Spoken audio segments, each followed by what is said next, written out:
မင်္ဂလာပါဒီတစ်ခေါက်မှာတော့ဆရာငင်းကျော်ရေးသားခဲ့တဲ့ New Sign တဲ့ຫນွေတိုင်းမှာလို့အမည်ရတဲ့ဝတ္ထုတူတစ်ပုဒ်ကိုဖတ်ပြမှာဖြစ်ပါတယ် New Sign တဲ့ຫນွေတိုင်းမှာမေလွင်တို့ဘင်တန်ဟောတွင်အငင်းရှိသည့်နေ့ကကျွန်တော်မေတ္တာစာပေးခဲ့သည်6လလောက်နေမှမေလွင်ကအဖြေပေးသည်ဥပစာအထက်တန်းရောက်သည့်နှစ်တွင်မေလွင်ကကျွန်တော်ကိုပြောသည်ကျောင်းအသင်းဖွဲ့တွေထဲမပါရန်စာကြိုးစားရန်အင်ဂျင်နီယာဖွဲ့ရပြီးတော့အခါဘိလက်သူပညာတော်သင်တွားရေးအတွက်သူ၏မိဘတွေထံအကူအညီတောင်းရန်လို့ပြောပြသည်ကျွန်တော်ခေါင်းကိုယ်သာညှိခဲ့သည်မေလွင်ကမောင်ကြပြာကြီးစာရေးတာကိုတော့မေလွင်အိမ်ကမကြိုက်ကြဘူးဘာဖြစ်လို့လဲမေလွင်မောင်သတင်းစာဆရာမဂဇင်းအက်ဒီတာအလုပ်တွေဘာတွေလုပ်မှဆိုလို့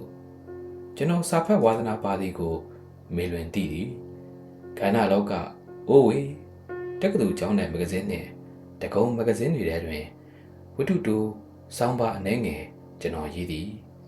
တကုံမဂဇင်းတက္ကသိုလ်ခန္ဓာတွင်3-4ပုဒ်ရေးဘူးသည်ကျွန်တော်ဝတ္ထုစောင်းပါတွေကြောင့်လူသိများလာသည်တကုံမဂဇင်းတိုက်တွင်စုံမှုသော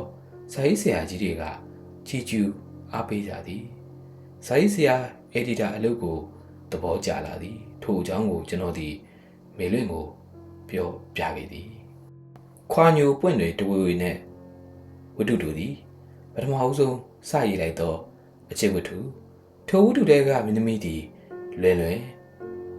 ည်မေလွင်ကိုရည်စူးပြီးရေးဖွဲ့ထားသောမင်းသမီးဇက်လိုက်မင်းသားခင်စောသည်ကျွန်တော်ချစ်ခမ်းကြိုက်ခမ်းကိုမောင်နှင့်နှမ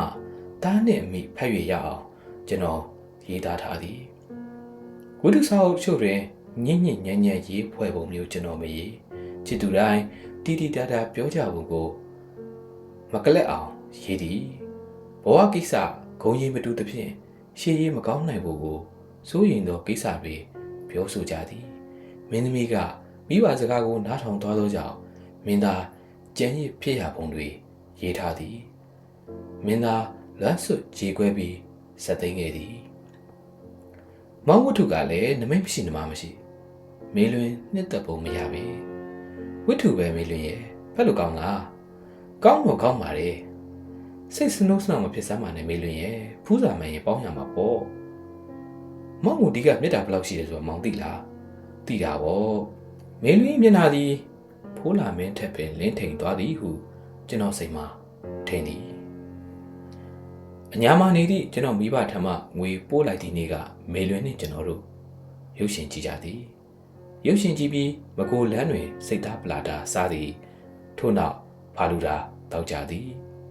ထိုနေ့ကမေလွင်ကကျွန်တော်အတွက်အမတ်တရလက်ဆောင်ပစ္စည်းပေးသည်ပကားဖောင်တိန်ရွှေအောင်မြမောင်စာရေးဖို့မေလွင်ကိုဆောင်းပြီးရေးတဲ့ဝတ္ထုတွေရေးဖို့ဟုပြောသည်အချိန်ကာလတို့သည်လျင်မြန်သောအဟုန်ဖြင့်ကုန်လွန်လာသည် BA အောက်တန်းအောင်သည့်နှစ်တွင်တန်းရေး BA မငြိမ်မသက်ဖြစ်လာ၏ရန်တမ်းမြေလူသမားတွေရန်ကုန်သို့ဆင်းလာသည်ကျောင်းသားတွေစည်ရေးစကြီးတွေကအစနိုင်ငံရေးနိုးကြလာကြသည်အမျိုးသားရေးတိုင်းပြည်ရေးနှင့်ဆက်လင်း၍သူရိယာသတင်းစာတွင်စောင်းပါတွေကျွန်တော်ရေးသည်အင်္ဂလိပ်ဆိုရကကျွန်တော်နောက်သို့ CID စုံတော့တွေလိုက်လံစေခဲ့သည်ထိုအချိန်တွင်မေလွင်တန်ကျွန်တော်သွားရတွေ့သည်မေလွင်သည်လက်ခံစကားမပြောရဲဟုကျွန်တော်သိနေသည်မေမေတို့ကမောင်နဲ့ဆက်တယ်လို့ထားကိုမကြိုက်ကြဘူးဟုဖွင့်ပြောသည်စိတ်မကောင်းခြင်းကြီးစွာဖြစ်ရသည်မိမိ၏ချစ်တော်သူတယောက်လုံးကမလာစီလို့သောစကားကိုစိတ်စိတ်ကားကပြောရပါပြီဟုကျွန်တော်တနှုံလို့ဖြစ်ရလေသည်တငယ်ချင်းတွေကအရင်အနည်းဆုံး3ယောက်ကချင်းစိတ်နဲ့မိတ်တလင်ပဲကိုခင်မောင်းလိုက်ရဲ့ဟုဆိုကြသည်အလွမ်းလာအနာနှင့်ဆိုးဟူသောစကားပုံအတိုင်းကျင့်သုံးကြည့်ပါတော့လေကျွန်တော်မှာမစားနိုင်မအိပ်နိုင်မှိုင်တွေချ၍နေခဲ့ရလေသည်သို့တော်လည်း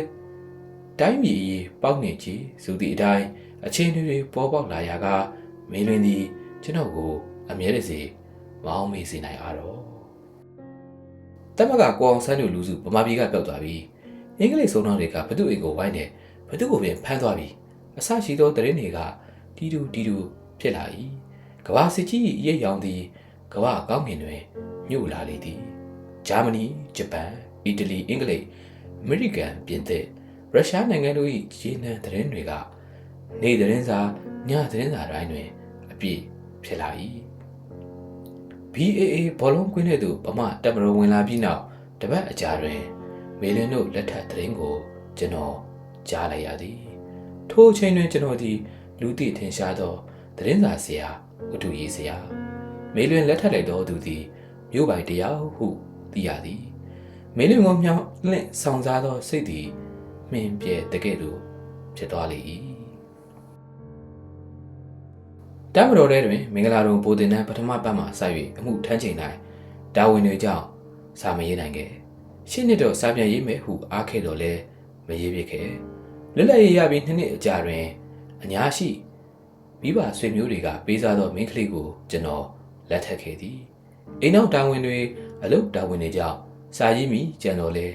အထမမြောက်ခဲ့ပြီမြဝတီမဂ္ဂဇင်းတွင်ထွက်စာတစ်နှစ်2နှစ်တွင်ဆောင်းပါ3-4ဆောင်ရေးခဲ့သည်မှာအပမရေးနိုင်ခဲ့တက်မှအငိမ့်စားယူပြီးတော့အခါရေးမိဟုပြောခဲ့၏စာတလုံးမှမဖြစ်လားအငယ်ဆုံးသမီးကဝေတော်မြေကိုထိန်းရသောအလုပ်တစ်ခုထပ်မံတိုးလာသည်သမီးတွေငယ်စဉ်မှုယခုသောအင်ဂျင်နီယာဖြစ်သူဖြစ်ဆရာဝန်ဖြစ်သူဖြစ်ဘာတကူပွဲရသူရပင်သို့တော့စာနှစ်ပေနေဝဲခဲ့သည်တဲ့ဝေးခဲ့ရစီပြီ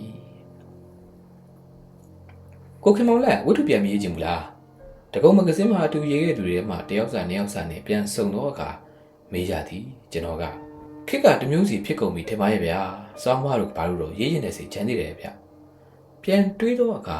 မနေ့တနေ့ကသို့တော့ကျွန်တော်အသက်80ကျော်ခဲ့ပြီကျွန်တော်တို့တကုံတွင်ရေးစဉ်ကအသက်တော်တော်လေးကိုငယ်တော့တကုံတာယာတယောက်သာစာရေးမပြတ်ရှိသည်ကိုစန်းငွေတယောက်ကတော့သတင်းစာမဂ္ဂဇင်းတွင်ကြိုကြားရေးသည်တကုံမြက်လေးနယ်ကပိုး၍အရေးကျဲသွားပုံရ၏အချိန်ကာလဆိုတာကြားရှာတတ်တော့အတိုက်စားမြန်ဆန်ပါကလားဟုတဝေကရစရာတွေပါပဲကိုကြီးခင်မောင်လက်ဆက်လာနော်ဟု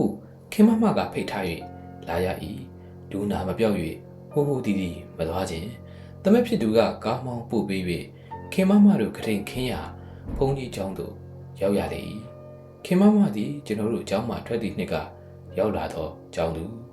တကောင်းဆောင်တွင်ကျွန်တော်တို့နှင့်တကန်နေသာ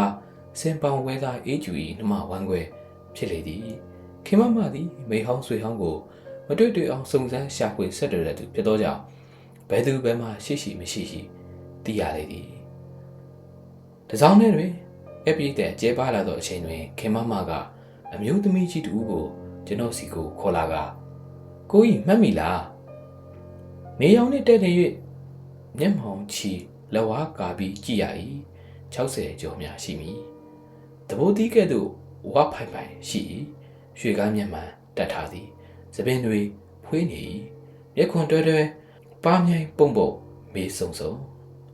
ကိုခင်မောင်လက်ကျမမင်းလွင်လေအလူဖျားစိတ်ထဲမှာတမိရဲ့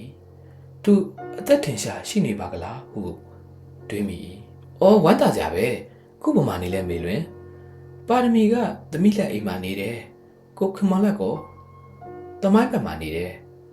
စကားကတခဏနဲ့ဂုံသွား၏အံ့ဩစရာပဲစစ်အတွင်းကသူတေလားရှင်လားငါသိရှင်ခဲ့တယ်တရင်မရလိုက်တာအခုထိကြည်စမ်းပါရာစုနှစ်တဝက်ကာလဆိုပါတော့ဟိုတုန်းကလှပြီချောပြီဆိုတဲ့မေလွင်ခုလိုရုပ်ရည်မျိုးကိုဘရုံးကမှငါရောင်လို့တော့မစင်စားခဲ့မိပါဘူးဟုကျွန်တော်တွေးမိသည်မြေးဖနေရောက်ရပြီလေမေးလင်တန်းသည်မေးရိုက်တန်းကဲ့သို့ကူသေးတော်လဲခိုင်မာမရှိတော့ကျွန်တော်ဖြည့်ပြီးတွင်ကိုခင်မောင်လေးရဲ့ဇနီးကိုကျန်းမာပဲလားသွေးတို့နည်းနည်းရှိလို့ကထိန်လိုက်မလာနိုင်ဘူးမင်းလွင်ခင်မုန်းကိုသူတင်ငန်းဝယ်သွားတာ15ဝါရပြီအော်ခဏကြာတွင်အသက်30သားလူငယ်လေးတစ်ယောက်ကမင်းလွင်ကိုအဖွားပြန်ရအောင်ဟုလာခေါ်သည်ကျွန်တော်ကနှုတ်ဆက်ပြီးပြန်သွားသည်တွေးစားတော့ကခွာညိုပွင့်တွေတွေးဝင်းနဲ့ဝတ္ထုကိုမှတ်မိသေးလားမေလွင်ဟုမေးကြည့်မိကြံသေးသည်မမေးဖြစ်လိုက်ထိုဝတ္ထုလေးကို တကုံကထဲသောအချိန်ကတဘိုတွေတပေါင်းခွာညိုကပြသူမှပွင့်သောပန်းမျိုးအချိန်ကက်ခဲ့တော့လဲရာသီလွဲခဲ့သည်နမိတ်ပါပဲဇက်ကလည်းမပေါင်းရတဲ့ဇက်ဟုကျွန်တော်ပြန်လဲတွေးတော့နေမိသည်နှွေခါသို့ရောက်တိုင်းကျွန်တော်သတိရတတ်သောမီလွင်နှင့်ပြန်လွယ်တွေးဆုံချိန်၌သူ့တွင်မြေး17ယောက်ကျွန်တော်တွင်မြေး8ယောက်တစောင်းမအဆင်းတွင်ခင်မမကိုကျွန်တော်နှုတ်ဆက်သည်ရင်ပုံအင်ကြီးတွင်ချိတ်ထားသောပတ်ကားဖုံတင်ကိုမေလွင်မြင်များမြင်သွားသေးလားဟုစိုးရိမ်မိသည်မှတ်မိပါကသူ့လက်ဆောင်ဖောင်တင်ဟုသိပေလိမ့်မည်မြင်သာမြင်တိတာသွားပါကရှက်စရာပဲငင်းကျော်တကုံမဂဇင်းအတွဲ1အမှတ်1ဇန်နဝါရီလ1985ခုနှစ်